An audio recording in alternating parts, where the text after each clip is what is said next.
जिस प्रकार से हम लोगों ने इन 6 बातों को देखा कि परमेश्वर के राज्य के विस्तार के लिए इन 6 बातों की आवश्यकता है। इसी इसी बात को हम लोग एक चित्र के माध्यम से आपके सामने प्रस्तुत करना चाहते हैं, ताकि हम लोग अच्छी रीति से उसको याद रख सकें। जिस प्रकार से हम विश्व में देखते हैं, संसार में देखते हैं कि खेती की जाती है। खेती किस प्रकार से की जाती है? सबसे पहले हम एक खाली खेत में प्रवेश करते हैं। खाली खेत में प्रवेश करने के पश्चात हम उस खेत के अंदर बीज बोते हैं, उसको तैयार किया जाता है, उसके अंदर बीज बोया जाता है। बीज बोने के पश्चात तीसरा कार्य होता है वो पौधे निकलना, अंकुर फूटना, बाल निकलना।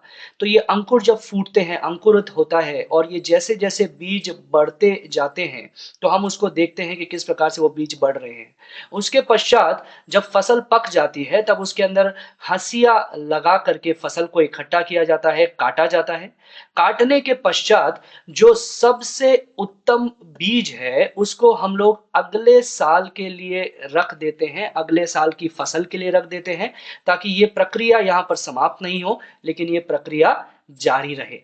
परमेश्वर के राज्य का विस्तार भी ठीक इसी रीति से होता है, किया जाता है।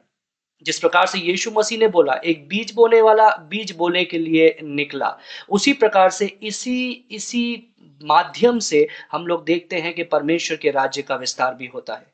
सबसे पहले हम लोग देखते हैं वो है प्रवेश। कहाँ प्रवेश करना है?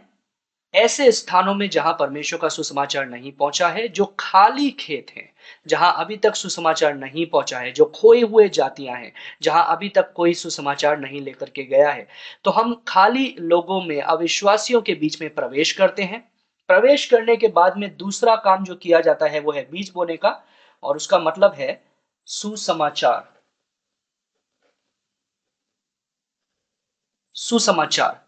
सुसमाचार को हम लोग लोगों के सामने प्रस्तुत करते हैं, लोगों को सिखाते हैं, सुसमाचार के बारे में लोगों को बताते हैं। सुसमाचार सुनाने के बाद में हम लोग देखते हैं, तीसरा जो है वो है चेले बनाना।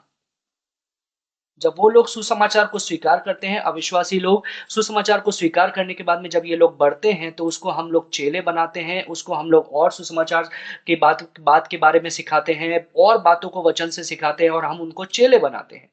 चेले बनाने के पश्चात जो चौथा काम जो किया जाता है, वो है इन चेलों को कलीसिया में इकट्ठा करना। जिस प्रकार से हँसिया लगा करके फसल को काटा जाता है, उसी प्रकार से चेले जब ये बन जाते हैं, तो हम उनको कलीसिया के अंदर इकट्ठा करते हैं। कलीसिया के अंदर इकट्ठा करने के पश्चात हमारा कार्य समाप्त नहीं होता है। अगर समाप्त हो गया, तो ये प्रक्रिया यहीं पर ही समाप्त हो जाएगी और परमेश्वर का राज्य का विस्तार और अधिक नहीं हो पाएगा। तो हमारा जो अंत है, वो कलीसिया नहीं है। हमारा अंत है इस कलीसिया में से हम लोगों को लेकर के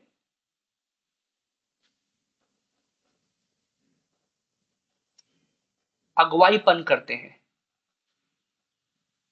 इन कलीसिया के लोगों को लेकर के हम लोग अगुवाईपन करते हैं, इनको अगुवा बनाते हैं। इनको अगुवा इसलिए बनाते हैं ताकि ये प्रक्रिया जो है, ये लोग, ये नए जो लोग आए हैं जिनको हम अगुवा बना रहे हैं, ये लोग इस प्रक्रिया को जारी रखें और जगह पर जाकर के इसी प्रकार से करें जो हमने उनको योजना बताई है। और आशा करते हैं कि आप लोगों ने इस माध्यम से, इस दृष्टांत के माध्यम से सीख लिया कि परमेश्वर के राज्य का विस्तार किस प्रकार से किया जाता है और किस प्रकार से हो सकता है। हम आशा करते हैं कि आप इसको सीख गए होंगे। तो कुछ समय आप लें और अपने नोटबुक्स के अंदर, अपने पेपर के अंदर इन बातों को, इस चित्र को आप बना लें। चित्र को बनाने के पश्चात इन बातों को आप लिखें और देखें कि क्या आपने ठीक ढंग से इसको सीख लिया है।